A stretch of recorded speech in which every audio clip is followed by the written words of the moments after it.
Chaque jour, Charles et Carole vous présentent la leçon de l'école du sabbat.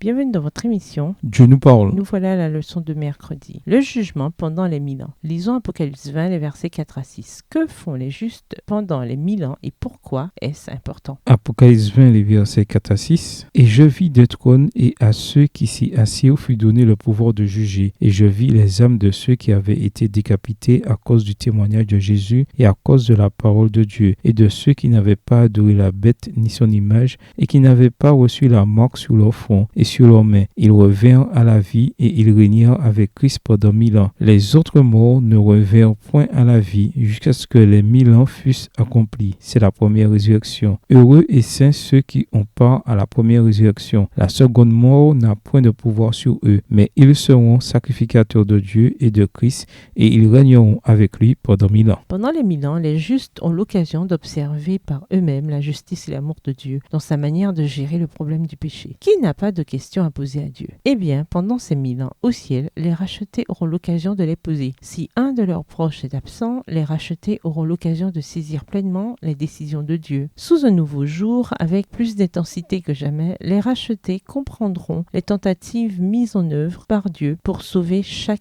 personne. Ils comprendront de nouveau que ceux qui sont perdus sont passés à côté du ciel parce qu'ils ont rejeté Christ. Ce n'est qu'à ce moment-là que Dieu rendra son jugement final sur les perdus. La seconde mort, c'est-à-dire la destruction éternelle. Lisons Apocalypse 20, les versets 7 à 9. Comment se terminent les 1000 ans? Quel est le sort de Satan et de ses disciples? Apocalypse 20, les versets 7 à 9. Quand les 1000 ans seront accomplis, Satan sera relâché de sa prison et il sortira pour séduire les nations qui sont aux quatre coins de la terre, Gog et Magog, afin de les rassembler pour la guerre. Leur nombre est comme le sable de la mer. Et ils montèrent sur la surface de la terre et ils investirent le camp des saints et la ville bien-aimée. Mais un feu descendit du ciel et les dévora. Pendant 1000 ans, Satan n'a eu personne à tenter ou à tromper. Lui et ses anges sont restés seuls à réfléchir aux conséquences mortelles du péché. À la fin des 1000 ans, les méchants sont ressuscités pour entendre leur jugement et recevoir leur récompense finale. Apocalypse 20, verset 5. Satan dispose à présent d'une grande armée de fidèles. Bien qu'il ait essuyé défaite après défaite dans la grande controverse, il se sent encouragé à la vue de la foule des perdus. N'étant pas encore disposé à mettre un terme à sa rébellion, il s'en va tromper ces nations. Satan les persuade de faire un dernier grand effort pour renverser Dieu et établir leur propre royaume.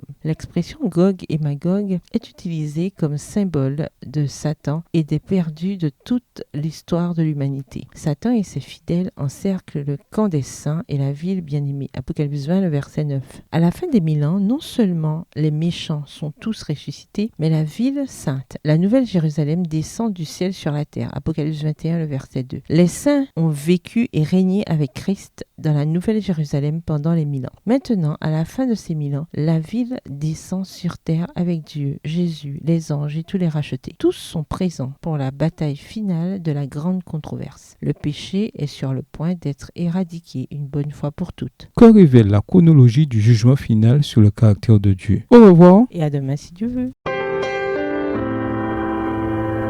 Dieu nous parle. Chaque jour, Charles et Carole vous présentent la leçon de l'école du sabbat.